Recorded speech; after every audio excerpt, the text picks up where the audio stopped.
On the credit raising side of things, you said you could get it up possibly the next day. Or is there a chance that you can raise it 10% in a month or 60 days? Or is it worth taking a whole year to really plan things out? Kind of what I'm thinking is for instance, if somebody's just signed say a 1 year lease on an apartment or a rent on a house, and they want to buy when that lease is up, that's a whole year. They've really got to prepare and tighten everything up, right? So I guess there's really not a limit to how much you can raise your credit score. Well, there's some limits just because it's interesting. It's very personal. It's for each individual person. And there's a lot that goes into the formula. My ideal time, if I could talk to a client at any point, I like to talk to them 6 months to a year before they're looking at actually purchasing, because it gives us the opportunity to get really strategic with credit. We may say, you may have a very small amount of outstanding balance on a car,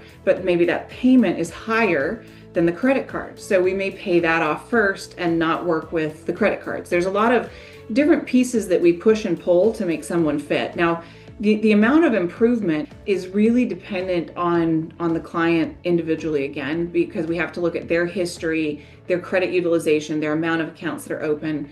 But this is actually a really interesting thing that just happened this year. Bill Pulte, the head of the FHFA, came out and said, we are going to start allowing consumers to use their Vantage credit score immediately. Have you heard of the Vantage? No.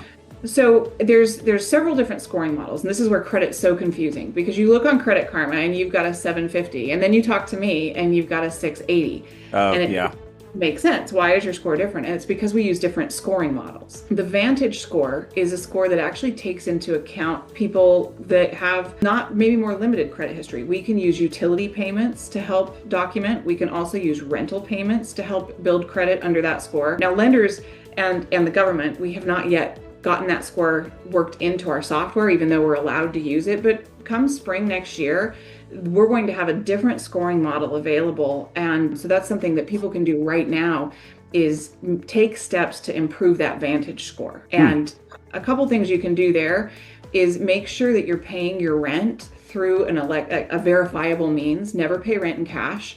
And ask if your landlords are reporting your positive rental history to the bureaus, because that'll help in the future. So is that an automatic? I don't really know the answer to this, but is that if you go through, like, I know that I was talking to a guy the other day that apartments.com actually can help to process payments. I wonder if when you process online, if it's like an automatic. I mean, I know it's not if you do a bank draft or something like that, but if you use a payment processor, if that's automatically reported or not. It depends on the landlord. It's the landlord's responsibility to report it, but I think we'll see more landlords doing that.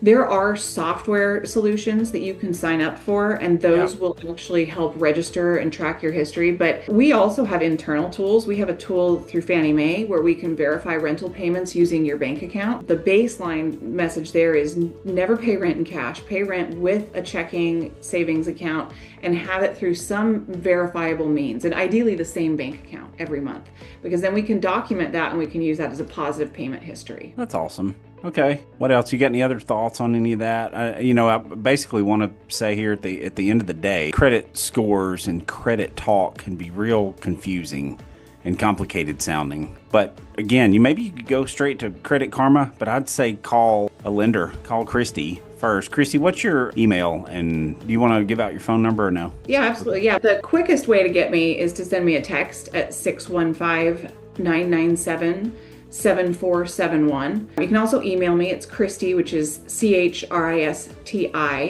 at cmghomeloans.com. One thing I would say is that I think when I talk to people, a lot of times credit is sensitive. People are embarrassed. Nobody's proud of their 400 credit score if they've got one.